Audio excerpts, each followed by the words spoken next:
Jayo Kunja Bihari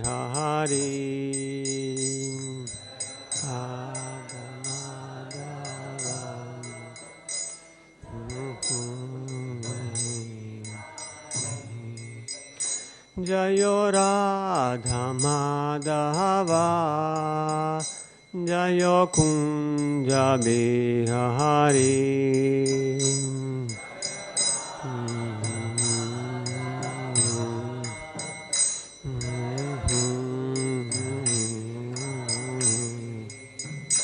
Jayo Gopi Janna Vallabha Jayo Giri Varadhari Jayo Giri Varadhari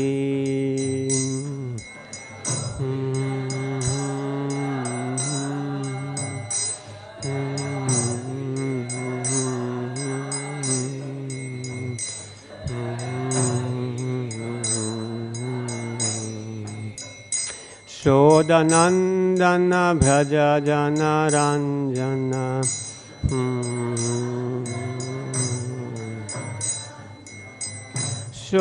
Shodanandana Bhaja Jana Ranjana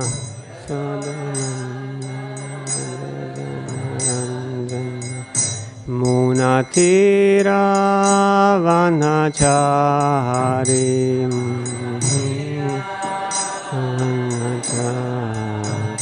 Munatira Vanachari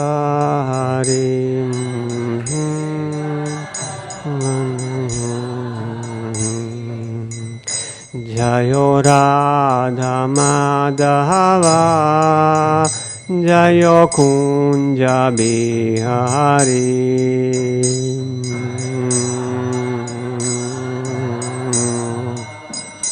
Jayo Kunja Bihari Jayo Radha Madhava Jayo Kunja Bihari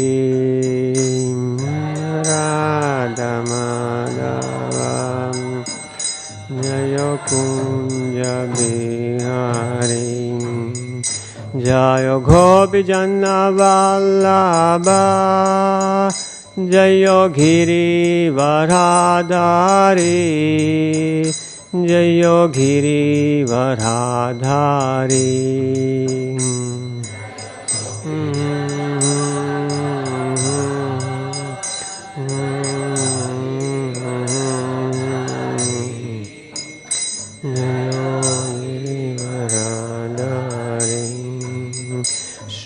Shodanandana Bhaja Jana Ranjana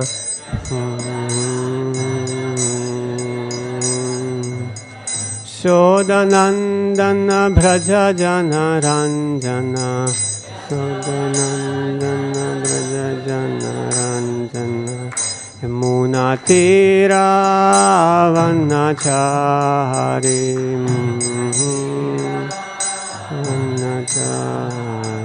Munatira Vanachari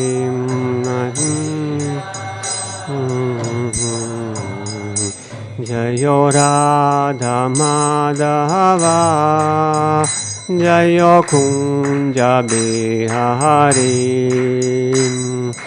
Radha Madhava Jayo Kunja Bihari Jayo Radha Madhava Jayo Kunja Bihari Radha Madhava Kunja Bihari Hare Krishna Krishna Krishna Hare Hare Hare Rama Rama Rama Hare Hare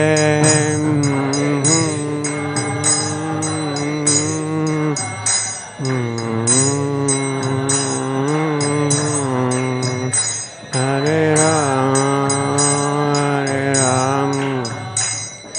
Rama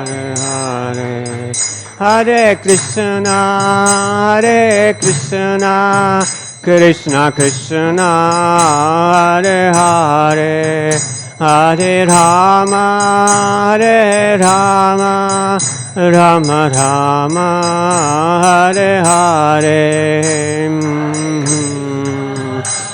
Hare Krishna, Krishna Krishna, Hare Hare, Hare Rama, Hare Rama,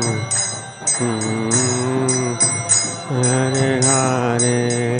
Hare Krishna, Hare Krishna, Krishna Krishna, Hare Hare, Hare Rama, Hare Rama, Rama Rama, Hare Hare. Hare Krishna, Krishna Krishna, Hare Hare, Hare Rama, Hare Rama, Rama Rama, Hare Hare. Shri Radha Madhava Ashtasakya Sriman Mahaprabhu ki jai, Shri Pancha Tattva ki jai, Nisimade Bhagavan ki jai, Srila Prabhupada ki jai.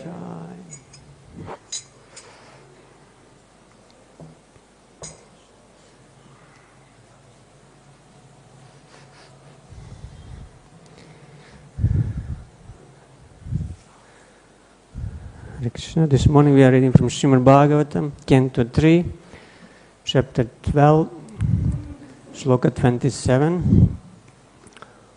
Om Namo Bhagavate Vasudevaya.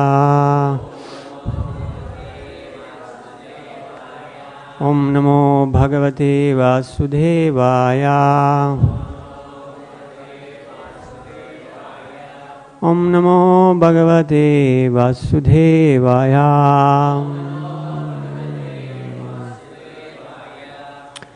Chayaya Kardamo Jagye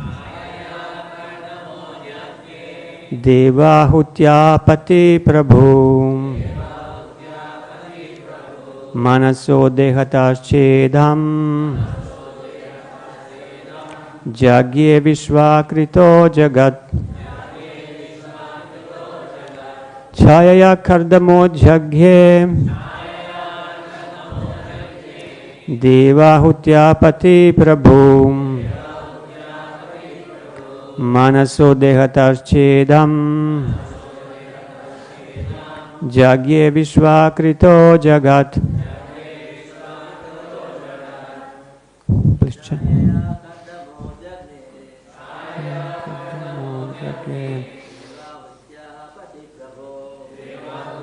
Pati Prabhu Dehatachedam Vishvakrito Jagat.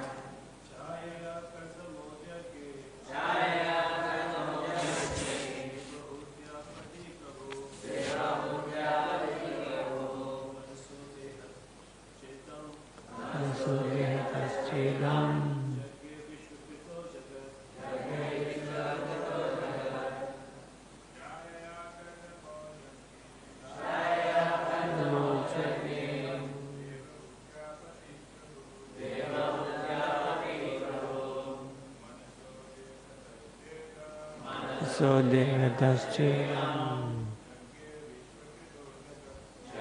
Vishvakrito Jagat. Vaishnavis.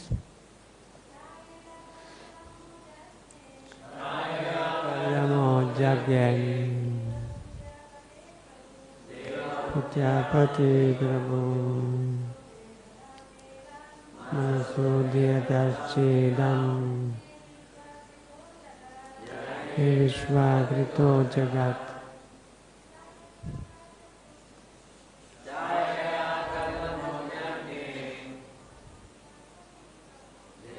Udyapati Prabhu So Devataschedam Jagye Vishvakrito Jagat. Chayaya, by the shadow. Kardama, Kardama Muni Jagye became manifested Devahutya of Devahuti Pati husband Prabhu the master Manasa from the mind Dehatha from the body Cha also Idham this Jagye developed Vishwa the universe Krita of the creator Jagat cosmic manifestation. Translation and purport by His Divine Grace A.C. Bhaktivedanta Swami Srila Prabhupada. Sage Kardama, husband of great Devahuti, was manifested from the shadow of Brahma. Thus all became manifested from either the body or the mind of Brahma. Purport. Although one of the three modes of material nature is always prominent, they are never represented unalloyed by one another. Even in the most prominent existence of the two lower qualities, the modes of passion and ignorance, there is sometimes a tinge of the mode of goodness. Therefore, all the sons generated from the body or the mind of Brahma were in the modes of passion and ignorance. But some of them, like Kardama, were born in the mode of goodness. Narada was born in the transcendental state of Brahma. Om Jnanatimirandasya Gyananjana Shalakaya Chakshur Unmilitam Yena Tasmai Shri Gurave Namaha Nama Om Vishnupadaya Krishna Prishtaya Bhutale Shrimate Bhakti Vedanta Swamini Namine Namaste Saraswati Deve Gauravani Pracharine Nirvishesha Shunyavadi Paschatya Deshatarine He Krishna Karuna Sindho Dina Bandho Jagatpate Gopesha Gopika Kanta Radha Kanta Namostute Tapta Kanchana Ghorangi Radhe Vrindavaneshwari Vrishabhanu Sute Devi Pranamami Hari Priye Namo Mahavadanyaya Krishna Prema Pradayate Krishna Krishna Chaitanya Namne Gaurat Vishe Namaha Jai Shri Krishna Chaitanya Prabhu Nityananda Shri Advaita Gadadhar Shivasadi Ghora Bhakta Vrinda Hare Krishna Krishna Krishna Hare Hare Hare Rama Rama Rama Hare Hare Vanchakalpatarubhyascha Kripa Sindhubhya Evacha Patitanam Pavenebhyo Vaishnavebhyo Namo Namaha. Hare Krishna. So here we have description how some sons of Lord Brahma, they were in lower modes of ignorance and passion, and some were created in Sattva Guna, like Kardama Muni, and some, like Narada, they were in a Shuddha Sattva, above the modes of material nature. So everything we see in this world is the result of these three modes: Sattva, Rajas and Tamas. Goodness, passion and ignorance. All of our interactions and transactions in this world, they're based on a particular combination of these modes. And they're never fixed, they're always fluctuating. Even within one person, with a particular combination of the modes, in different times of the day, these modes are fluctuating. So sometimes in the morning, you're more in Sattva, in the evening, more in Tamoguna. It's always changing. And Krishna is describing this in the 14th chapter of Bhagavad Gita. Rajas tamas chabi bhuya sattvam bhavati bharata. Rajas sattvam tamas chaiva tamas sattvam rajatata. So sometimes the mode of goodness becomes prominent, defeating the passion and ignorance. Sometimes the mode of passion defeats the ignorance and goodness. And sometimes the ignorance defeats the goodness and the passion. So it's In this way, there is always fight for supremacy.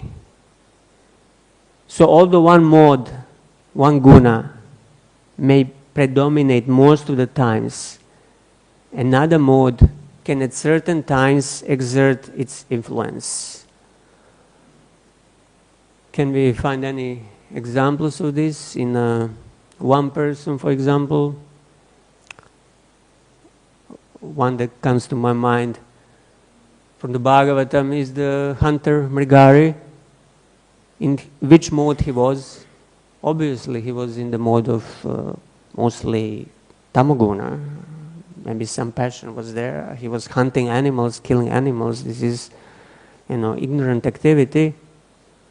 But then when he met saintly person Narada Muni, some goodness, immediately came into his heart, and he was hesitant to blaspheme him and to criticize him. So the goodness that came to his heart under the influence of Narada basically saved him.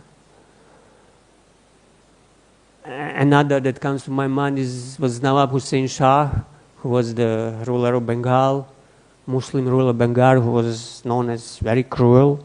So obviously he was in Tama and Rajaguna. But then when his associates told him that Lord Chaitanya Mahaprabhu is a great saint and he's going from through West Bengal, he's going to Vrindavan and many people are following him, somehow Nawab, he didn't feel envious, and under the influence of mode of goodness, he said nobody should stop him. So he didn't exert at that particular occasion his lower nature, being inspired by the law within, and the mode of goodness helped that. And also in the common day life, those who are book distributors, on the street, there are homeless persons, and I've seen also homeless persons. They are mostly, especially in the West, in America, they are quite much in ignorance, in tamaguna. But sometimes that homeless person, he comes and he gives a donation. Obviously, it means that that moment, the mode of goodness came into his heart, and he was inspired from within to give a donation. Although he doesn't want a book, he gives $100 or something. And vice versa. Somebody who is mostly in a mode of goodness, in sattva, could at certain occasions become overcome by lower modes, by rajas and tamas. Example of this is Ajamil. He was a brahmana, very cultured, paka, pure. But when he spotted that Shudra man embracing low caste woman, Rajaguna overcame him. He just couldn't control it, and then the rest of his life was under the modes of rajas and tamas. But previously he was in a sattva guna. So in this way, we don't know which mode, which will exert which influence at which time. We are never sure. Even if we are in so-called material sattva guna, we are in danger. So as long as we are not above the mind, as long as we are not on a Brahma Bhuta transcendental platform, these modes will have impact on us and influence us. They will influence our activities, and for us, for devotees, obviously they will influence our devotional service, our devotional practice. That's why it's very important to become aware how these gunas are exerting their influence on our mind, and to become aware of our state of mind. Because our state of mind will determine our destination after that. So if at the present moment I'm not aware in which state of mind I am, which guna is exerting influence on me at the particular moment, whether it's rajas, tamas, or goodness, how I'm going to be aware of that at the moment of that? And how I'm going to control it, how I'm going to put myself in the right state of mind at the moment of that, if I'm not able to put myself at the right state of mind in this present moment. Moment of that will be much more easy. There will be sickness, there will be bodily pains. So at least now, in the present healthy state of mind, I can try to influence my mind and to put myself in the right guna, so to say, in order for it to be conducive for my devotional service. Here in this verse we have an example of Lord Brahma. He's doing what? He's generating children. He's creating children. He doesn't need a wife for that. He can do it himself. And some of them are born in Rajas and Tamas, and that depends on Brahma states of mind. Those who were born in Rajas and Tamas, they were created when Brahma's mind was predominantly ruled by Rajas and Tamas. And those like Kardama, they were created when his mind was in predominantly in Sattva Guna. And then when his mind was in Shuddha Sattva, Narada manifested. So this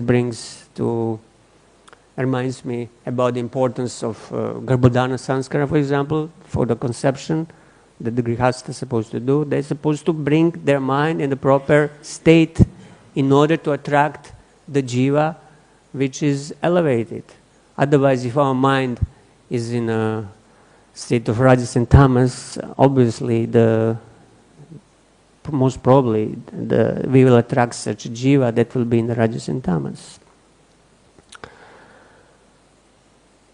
So, how can we judge which mode is influencing us at a particular time? We can judge that by observing the qualities that are manifesting in ourselves at that particular moment. And Lord Krishna, he is explaining this in 11th canto of the Bhagavatam in Uddhava Gita.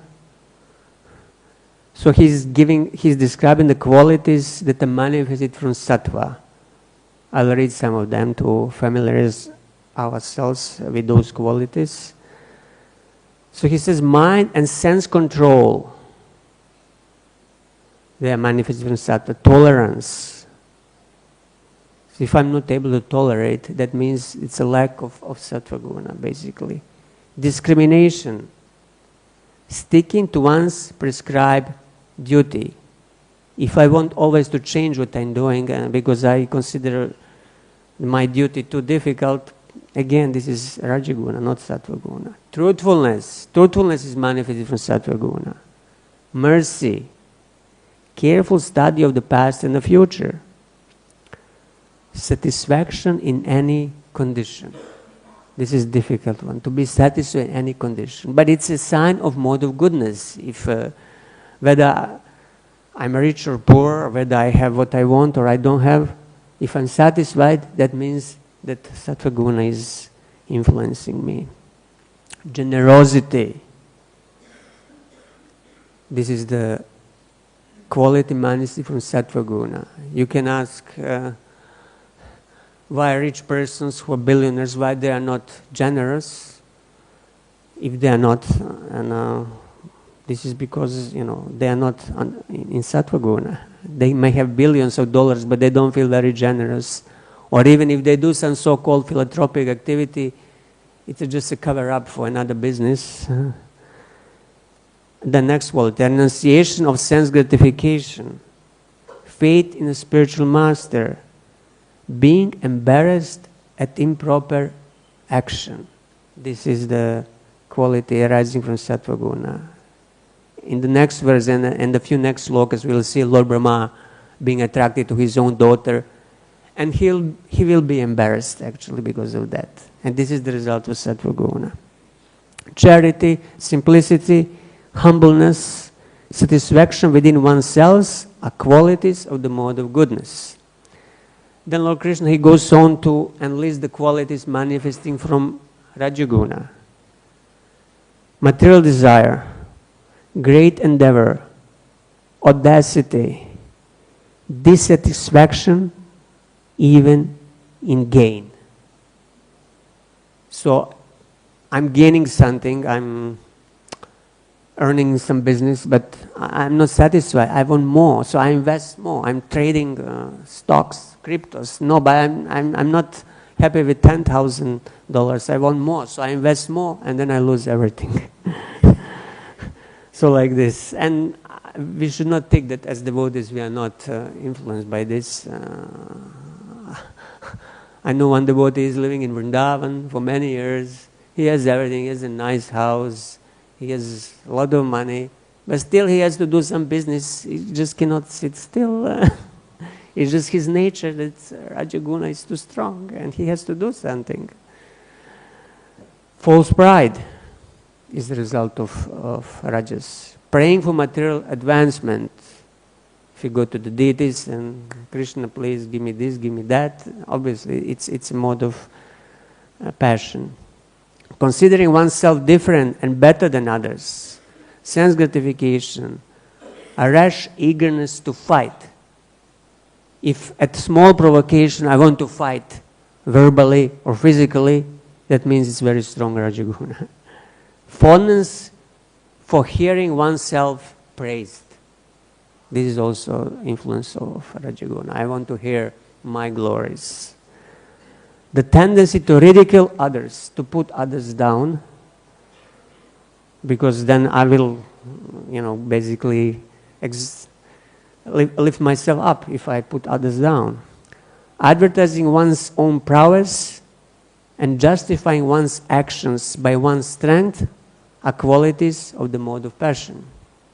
So if we notice that we possess any of these qualities at certain time, we should conclude that we are under the influence of mode of passion. And then the tamaguna, Krishna is saying, intolerant anger, anger that you cannot tolerate. You have to go and tell him what's wrong with him. It's just, you cannot hold it to yourself. Stinginess, if you just see, poor person on the street and he's hungry and he's, putting his hand, and if you don't give him 10 rupees, that means you maybe are stingy. Speaking without scriptural authority, violent hatred, living as a parasite. This is interesting, living as a parasite. Hypocrisy, chronic fatigue. Actually, there is a disease called chronic fatigue. If you go to doctor, and he might diagnose you with the chronic fatigue symptoms. I had a friend, he was basically from morning to evening in the bed, he just had no energy, nothing. He couldn't do anything. You can say it's a medical condition, but according to this, it's also, the influence of Rajaguna, of Tamaguna. Quarrel, lamentation, delusion, unhappiness, depression, sleeping too much, false expectations, fear, and laziness constitute the major qualities of the mode of ignorance. So if one doesn't like his present reality, he just wants to sleep and forget it. And then he finds some satisfaction in that. But it's a result of the tamaguna. So everybody has some combination of the modes in different proportions. So when they combine together in the individual, they create something called ahankara or ego, false identity. So Krishna says in Uddhava Gita, my dear Uddhava, the combination of all the three modes is present in the mentality of I and mine. So what happens when particular guna conquers other two gunas? Again, Krishna is explaining, when the mode of goodness, which is luminous, pure, and auspicious, predominates over passion and ignorance, man becomes endowed with the happiness, virtue, knowledge, and other good qualities. Fearlessness, detachment. And what is important in this mode of goodness, one has opportunity to realize me, Krishna says. So if we in goodness, we have opportunity to realize Krishna. Animals, they are in a tamaguna, and obviously they don't have much opportunity to realize Krishna unless they're very lucky, like that dog that Lord Chaitanya fed in a puri by the mercy of Shivananda Sen, or something else extraordinary. And then Krishna explains, when the mode of passion which causes attachment, separatism, and activity conquers ignorance and goodness, man begins to work hard to acquire prestige and future. So hard work is a symptom of Rajaguna. And anxiety, struggle, and stress are always there. You feel pushed to work hard and to achieve. You want to become achiever and successful man in this world. And that results in unsteady perplexity of the mind. The mind becomes confused because sometimes you work very hard and then there are no results, and then you are perplexed. And the mind is basically always unsteady. And then Krishna continues, when the mode of ignorance conquers passion and goodness, it makes one foolish and dull. Falling into lamentation and illusion, a person in the mode of ignorance sleeps excessively, indulges in false hopes, and displays violence towards others. He is unable to concentrate his attention, his mind is ruined and manifests ignorance and depression. So depression, sadness, all these sort of mental disturbances and illnesses, they are a result of tamaguna. So basically we wish to elevate ourselves to the mode of goodness and not downgrade or degrade ourselves to rajas and tamas.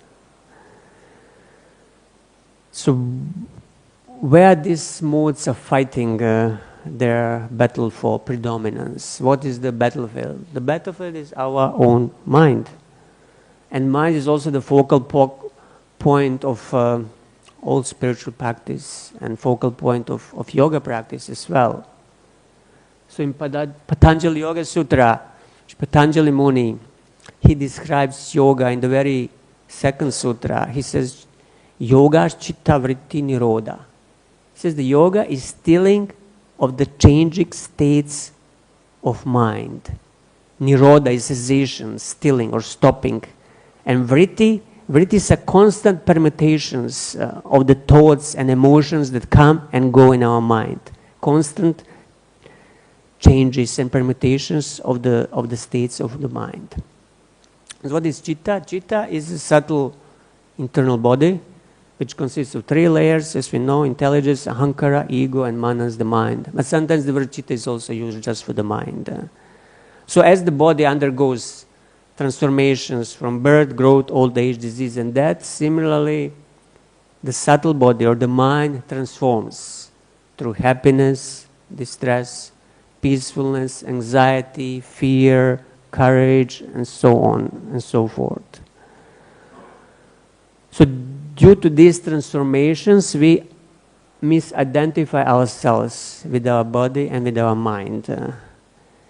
And yoga or any other spiritual practice, like devotional service also, is meant to prevent mind being molded into these endless verities, endless permutations, impressions and thoughts of the mind.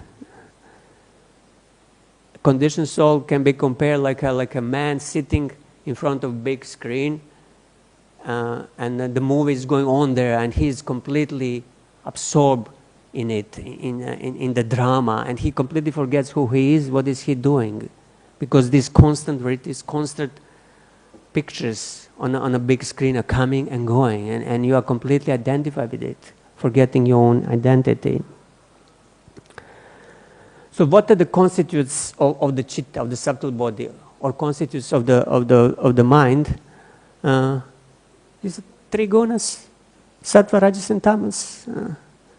So with some practice, one can develop the combination of the gunas that will help us in our endeavor, which is spiritual life. So you can say, oh well, this is too difficult. How am I going to change my guna? It's not that easy. But Srila Prabhupada, he doesn't think so.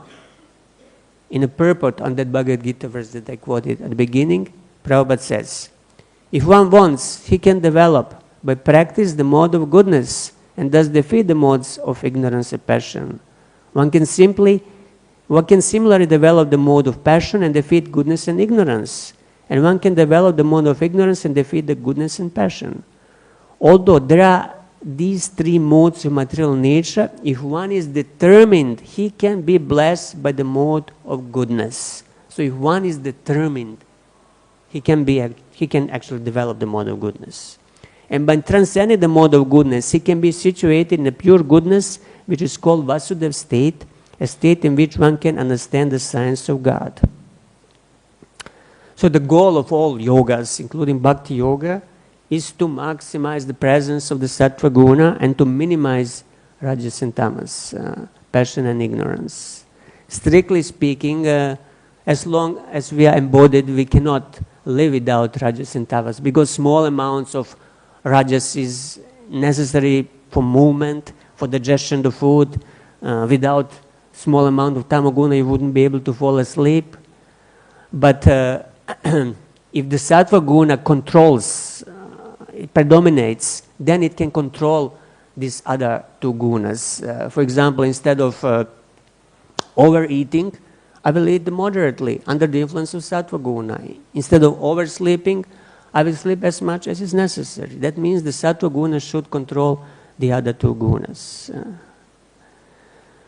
So Rajas and Tamas, they are obscuring the mirror of the heart.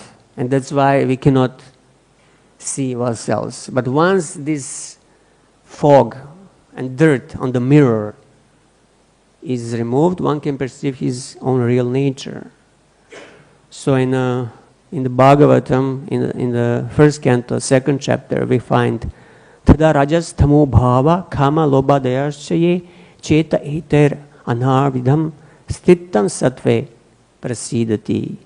As soon as irrevocable loving service is established in the heart, the effects of nature's modes of passion and ignorance, such as lust, desire, and hankering, disappear from the heart.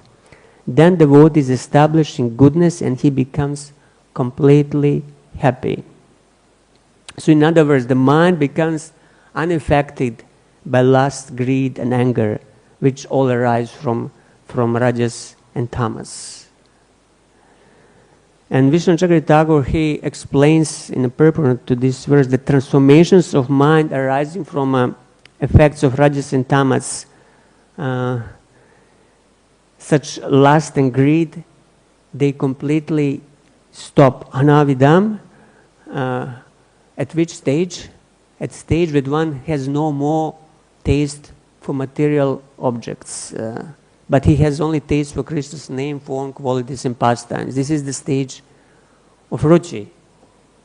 And then going further on, when one mind becomes completely fixed in meditation, the Lord's form, he becomes established in Shuddha Sattva.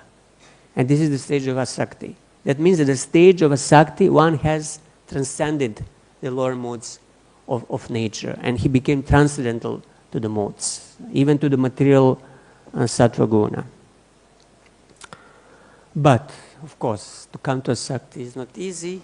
Before we come to it, we have to struggle a lot with these gunas, so it's helpful to recognize different states of mind in order to be able to cultivate the favorable ones, in order to be able to come first to the material mode of goodness. So again, in the Patanjali Yoga Sutras, in the commentary of the first sutra, commentator Vyasa, who is commenting on Patanjali Yoga Sutras, he explains 5 different states of mind. First, he mentions kshipta. It's a state of mind sometimes called monkey mind or wandering mind. It's stayed completely under the influence of Rajas and Tamas. Means that mind is very, very restless and always jumping from one object to another. Like you have a TV and you have remote control and you watch it for 30 seconds, one channel, then you switch to another channel, another channel, another channel. You cannot stop changing it. So this jumping is also aggravated in the present age when we have these gadgets, smartphones and other gadgets, and every few minutes there is a beep, the message is coming, WhatsApp, Instagram, Telegram, this, that, and you cannot resist to check who is messaging me. So somehow the mind is finding some pleasure in this constant jumping from one object to another. That's shipta. And obviously no meditation is really possible in this state of mind. Also japa, meditation on holy names will be very, very poor because the mind cannot stick to the holy name, cannot really hear the sound of the holy name. So when this kshipta goes into some extremes, one develops, anxiety, panic attacks, depression. It goes into the, mental disease basically. Then there is a second state of mind called mudha. It's confused mind, sometimes also called donkey mind. It's predominantly under the influence of tamoguna. The mind is possessed by tamas like in a deep sleep. So one is completely lethargic, dull, sluggish. There's a very thick layer of tamas. We feel lack of vitality, lack of energy. Our concentration is very poor. You just want to sleep, basically. It's depression, also sadness is also one of the symptoms of the Muda mind. So where the mind finds satisfaction here, he finds it in forgetfulness. He just wants to forget this reality that he doesn't like, so he wants to sleep. Next, third state of mind is called vikshipta. It's a distracted mind or butterfly mind, predominantly influenced by mode of rajas. In comparison to the first state, kshipta, where one cannot concentrate for any amount of time on anything longer than 10 seconds, here, for some time, you can actually concentrate. If you're a student and you want to study, you can do it actually. For a few hours, you really, concentrate and study, but it requires lots of effort. You're under a lot of stress, under a lot of tension.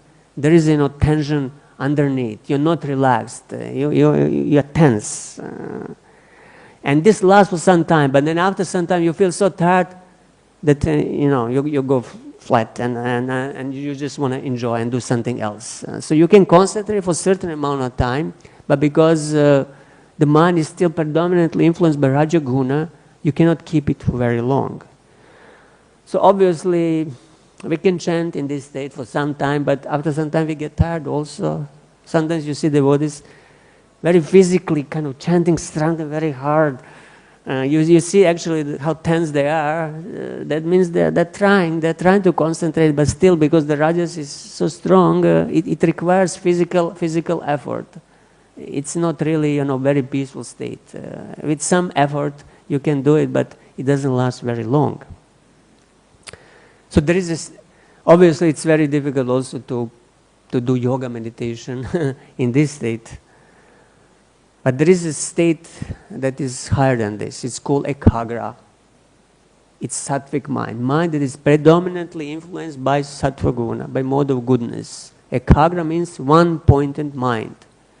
This is the state in which all inner chatter, inner noise has calmed down. And mind is very, very peaceful. In this state of mind, you can bring your complete attention without much effort. You're very, very relaxed. It's a very light state of mind. You're mindful, you're present in the present. You're not hankering for something in the future. You're not thinking about the past and lamenting. There is a clarity. There is even some intuition. It's very easy to focus. You just start chanting and immediately the mind just goes to the holy name. So this is ekagra, one point in mind. And this is the state of the mind we aim to achieve. State of the mind predominantly in the mode of goodness. And above ekagra there is a transcendental state called niruddha. It's a fully focused, restrained mind. It's a mind completely absorbed in the object of meditation. It's basically samadhi. It's beyond the gunas, and it's very high state.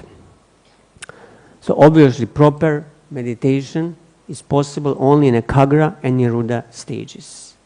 First 3 stages, kshipta, muddha, and vikshipta, they're not really conducive to meditation. So how we come to this ekagra stage? This is the question. So we read that Tamo Rajas Tadubhava, that shloka from Bhagavata, and before that we hear Srimatan Swakata Krishna Punya Shavana Kirtana Hridyantas Tohya Bhadrani Vidunoti Suharit Satam.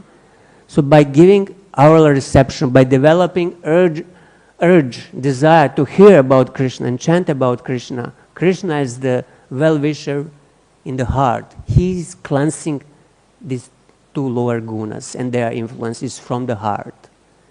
And then, what is the next verse? Nasta praishu bhadrishu nityam bhagavata seva. So, abhadrishu, whatever is inauspicious in the heart becomes removed. And irrevocable devotional service becomes established in the heart. So, Krishna is the one who is cleansing these lower gunas from our heart once we develop desire to hear and chant about Him. Once we try very sincerely to focus our mind on Him. So how does this happen? Srila Jiva Goswami, he explains in Bhakti Sandarbha. He says, at first a person must hear the holy name to achieve the purity of the chitta. So first we need to purify our subtle body, to purify our mind in order to be able to actually meditate on Krishna. So first step is to hear the holy name. And then he says, thereafter, when his chitta becomes pure, it is fit place for Lord's beautiful form to appear. And as soon as the Lord's form manifests in his heart, as a result of hearing descriptions of that form, devotee experiences spurtis, revelations about the Lord's qualities. As the Lord's qualities fully unfold, then defining characteristics of his associates became manifested. That means first one realizes the Lord's qualities, form and qualities, and then he becomes aware of the Lord's associates, the Lord's parshadas. After that, when the Lord's name, form, qualities, and associates have completely manifested in the bhakta's heart, the Lord's pastimes blossom in full splendor. So this is sadhana krama. This is progression of sadhana that is being delineated in this way with the intention of acquainting the devotees with the sequential process involved in the Lord's appearance in their heart. The same sequence is applicable in regard to practice of kirtana, chanting, and smarana remembrance. So this is sadhana krama, how actually one's mind becomes purified from the lower gunas and established in Shuddha Sattva, in meditation, Lord's name, form, qualities, and pastimes. So what should we do? We should hear and chant about Krishna with one pointed attention, sincerely. And then by the Lord's grace, these rajas and tamas and their influences and effects will be removed from our heart, and we'll be able actually to focus on the Lord. So we just have to have some desire, to put some energy, but also we should be aware, in which state of the mind I'm at the moment. Am I influenced by Rajaguna? If I'm rushing somewhere and doing something very mindlessly, maybe I should stop for a moment, slow down a little bit, and see, this is increasing rajas in my mind. Maybe I should, calm down a little bit and try to be more sober and focused. Yeah, like this. So, if you have any, I think I'll stop here now. There are 10 more minutes. If you have any questions, yes, Prabhu. Is there a mic?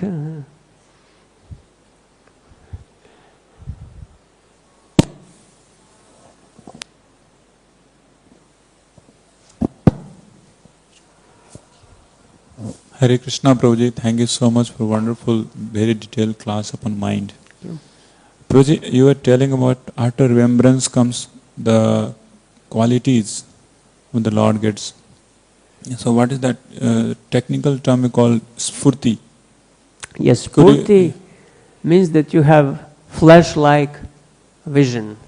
For a moment, either you see the Lord's form, or the form of the Lord's associates, or you have a realization of one quality of the Lord, how He is magnanimous, how He is Bhaktavatsala. You become aware of that quality. That's called spurti, short, flash-like visions. That's called spurti. And that comes, of course, at the high stages of ruchi and asakti. These spurtis start manifesting. And in this way, the devotee becomes more and more attached to Krishna, because for a moment he sees his form and he sees how Krishna is beautiful, and then it disappears, and then he feels separation. So spurti, it comes only at the Shuddha Sattva platform, means once the mind is completely absorbed in the meditation of the Lord, then the spurti come naturally. It's not something that you impose artificially on your mind. It's not something like you try to visualize. No, it comes by the grace of the holy name. The name manifests these forms. While you're chanting the holy name, the remembrance might come naturally. That's called spurti. It's not that you are trying artificially to remember something. So the holy name is the beginning.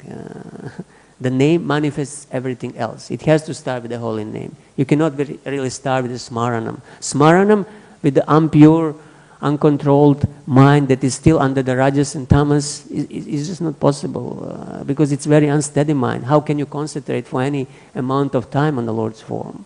The mind has first to become pure, and Srila Jiva Goswami, he explains very clearly that one must chant the holy name of the Lord to purify the chitta, to purify the mind. Only once the mind came to this ekagra stage, in a sattvic stage, you can actually hear and meditate very attentively. And then that cleanses the mind further and brings you to Shuddha Sattva. And then in this Shuddha Sattva, these spurtis start coming gradually by the mercy of the Lord. Is that okay? Prabhuji, sometimes devotees they chant keeping Radha Krishna photo in front of them. So is this recommendable? What you say about it? Srila Bhaktivinoda Thakur also recommends doing this, sitting in front of the deity of the Lord. It's you cannot say it's artificial. It's inspiring you to, because the name and the form are not different. So it's inspiring you to focus more on the name by looking at the form. So nothing is wrong with that. It's not that you are trying artificially to visualize. You look at the deities and you're praying to them, and it's helping you to focus more. So it's recommended practice by acharyas. Thank you. Anybody else? Yes, Prabhu. Okay, he had in the back actually, but you can start and then in the back. Yeah. Okay. So Prabhuji, what is the most deciding factor, which mode is predominance, in particular person? Mm-hmm. Like his previous karmas or some sanskaras, or his external things, which is more deciding factor on this? Deciding in which affects more, his previous karmas or sanskaras, which one person is affected by a particular type of mode and one person is affected by different. So how this decide? Yeah, this combination of the modes we acquired in previous lifetimes. This is how our subtle body was formed. And we are born with this combination, and generally it says, unless one is really Brahminical, generally we are born with the lower modes. So the previous life sanskaras, previous activities are manifested at the present moment.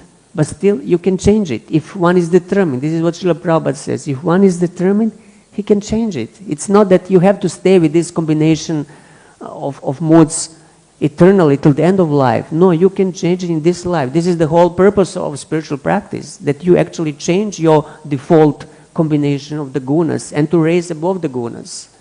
But you cannot immediately, from tamas and rajas jump to Shuddha Sattva. No, you first have to elevate to the material mode of goodness, because the material mode of goodness is favorable for meditation and for spiritual practice. And then from material mode of goodness, you can actually come to transcendental Shuddha Sattva level. So whether we are born with the tamas, rajas, or sattva predominant, it doesn't matter. It matters. It helpful to be born in goodness. But even if we are not, we can come to goodness if we are really sincere.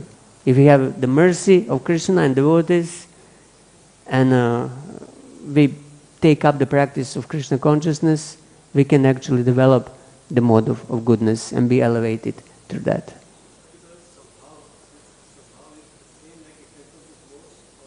Yeah, particular svabhava is the effect of these modes. Different mixtures of the modes create the svabhava, the nature, conditioned nature. But we want to change the conditioned nature. It can be changed by spiritual practice, by Krishna consciousness, by bhakti yoga. It can even be changed by, other yogas, like Ashtanga yoga, but much more difficult. It's actually much easier to change it by chanting the holy name. This is the most effective way of cleansing the mirror of the heart, of cleansing the chitta and changing one's svabhava. Chanting the holy name is the most powerful method. Ashtanga yoga meditation can also do it, but it takes much longer. It's very impractical in this age, and basically nobody can do it properly. Yes, Prabhu. Hare Krishna. You mentioned in the class that as Shakti, there is a descent of Shuddha Sattva there's in the heart. Could you elaborate on that a little more?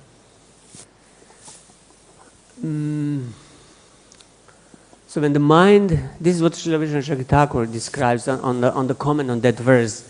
When the mind is fully absorbed in the meditation on the form of the Lord, which is in itself Shuddha Sattva. The Lord's form is pure goodness above the modes. So your mind is completely fixed on that Shuddha Sattva form, the Lord.